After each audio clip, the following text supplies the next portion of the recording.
जी आपका ट्रेड।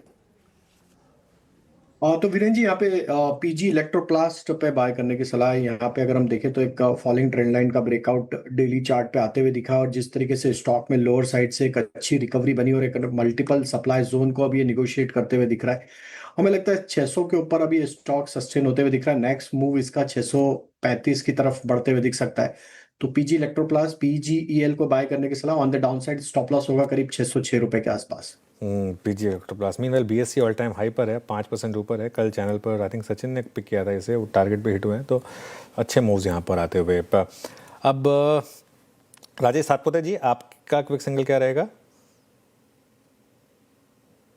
अनुज देखिए, स्विगी के ऊपर मेरी नजर है। तो जो स्विंग ट्रेड के हिसाब से अगर आप देखें तो मुझे लगता है 355 360 ये इसका टारगेट होगा। तो टारगेट अच्छा मिल रहा है, 337 करंट मार्केट प्राइस है। फ्यूचर में इसे बाय करें with stop loss of gauge low that is 332। Okay, Swiggy कल मानस जी के रडार पे था, सुबह भी शाम भी, और अब राजेश जी के रडार पे है स्विगी 338 रिवर्सल खेलते हुए। और सौमिल, आपका ट्रेड? मेरा ट्रेड होगा ग्लेनमार्क फार्मा पर। ग्लेनमार्क फार्मा में ऑलरेडी एक एक ब्रेकआउट देख रहे हैं, एक डाउनवर्ड स्लोपिंग ट्रेंड लाइन का ऊपर की तरफ ब्रेकआउट हुआ है। आज का ट्रेडिंग सेशन में थोड़ा सा फ्लैट है, लेकिन 20 और 40 डेली मूविंग एवरेज पे सपोर्ट है, वेरी वेरी क्रूशियल सपोर्ट। मुझे लगता है यहाँ से फिर से एक नई रैली ऊपर में शुरू हो सकती है, in the short term in the medium term both, क्योंकि 200 डेली मूविंग एवरेज पे कुछ समय पहले ही सपोर्ट लिया है। अब यहाँ पे स्टॉप लॉस रखेंगे 1940 पर और टारगेट होगा 2080। ओके, आशीष भाई जी बताइए, क्या पिक कर रहे हैं आप? जी अनुज जी, एंजल वन पे खरीदारी की सलाह रहेगी। यहाँ पे हमें लग रहा है कि जिस हिसाब से अब स्टॉक 3 महीने के हाईज को चैलेंज कर रहा है, स्टॉक रेडी है सरपास करने के लिए इन लेवल्स को। तो यहाँ 2700 का स्टॉप लॉस लगाकर खरीदारी की सलाह है। बीटा वर्जन में हम ट्राई किए हैं, पूरा प्रणाली तो उसी तरफ के गया ऐसा बोलना थोड़ा सा मुश्किल, क्योंकि अभी भी अगर T+0 इम्प्लीमेंट करना है, क्लियरिंग कॉर्पोरेशन और डिपॉजिटरी का सिस्टम पूरा तैयार है, लेकिन एफपीआई वगैरह को तैयार करने के लिए और विचार विमर्श की जरूरत है हमारा मान। जितना तक हमारा सिस्टम है, हमारा सिस्टम तो चल रहा है, क्योंकि बीटा वर्जन चल रहा है, उसमें हमें कोई दिक्कत नहीं।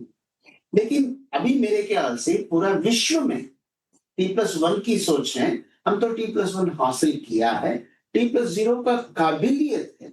जब क्लैरिटी मिल जाए, जैसा इसको एफटीए यूज करेगा, इंस्टीट्यूशंस कैसा यूज करेगा, तभी इसको लागू करना है। तो सिस्टम से तैयार करके रखे हैं, लेकिन सोच विचार विमर्श की बहुत जरूरत है अभी भी मेरे ख्याल से। ऑलराइट, सुंदरमन जी बहुत बहुत शुक्रिया सीएनबीसी आवाज़ के साथ जुड़ने के लिए, एंड ऑल द बेस्ट आपको आगे के क्वार्टर्स के लिए। चलिए आगे बढ़ते हैं। आप केडियानॉमिक्स के फाउंडर सुशील केडिया जुड़े हैं, उनसे समझते हैं कि मार्केट का टेक्सचर उन्हें क्या लग रहा है। Sushil ji good morning. Bank Nifty कल ऑल टाइम क्लोजिंग हाई पर था, निफ्टी भी मोर और लेस अब क्लोजिंग हाई से बहुत ज़्यादा दूर है नहीं। क्या मार्केट में अब एक जो वीरेदी वेडिंग की आप वेट कर रहे थे काफ़ी समय से, अब वो फाइनली उसकी तैयारी हो चुकी है? हाँ देखो, तैयारी तो बहुत टाइम से ही हो, बीच बीच में बारात थकेगी, आराम करेगी, चलेगी, वो उसको अब भूल जाओ, गिवन है।